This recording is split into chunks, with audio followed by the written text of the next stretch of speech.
ધર્મો રક્ષત રક્ષિતા, અર્થાત જે ધર્મની રક્ષા કરશે ધર્મ એની રક્ષા કરશે, પરંતુ જે ધર્મના વિરુદ્ધ જશે એનું રક્ષણ તો સ્વયં દેવતા પણ ના કરી શકે. મારો તો એક જ ઉદ્દેશ્ય છે, વસુધૈવ કુટુંબ. તમારું સઘળું મારું અને મારું સઘળું તમારું. આપણે સૌ એક પરિવાર બનીને જીવન વ્યતીત કરવાનું છે.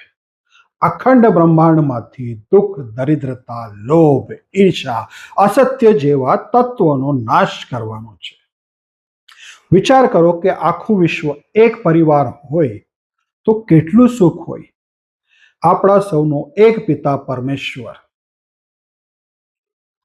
આ વિચાર સાથે આપણે જીવવાનું છે.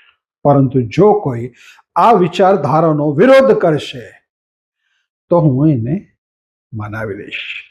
થોડા મિત્ર ભાવ દર્શાવીને પણ એને હું મનાવી લઈશ. પરંતુ ઘણા લોકો હોય છે એવા જે ક્યારેય નથી માનતા. એવા લોકો માટે હું શક્તિના સ્ત્રોત સામા નખાયુધ દેવતાનું આહ્વાન કરીશ.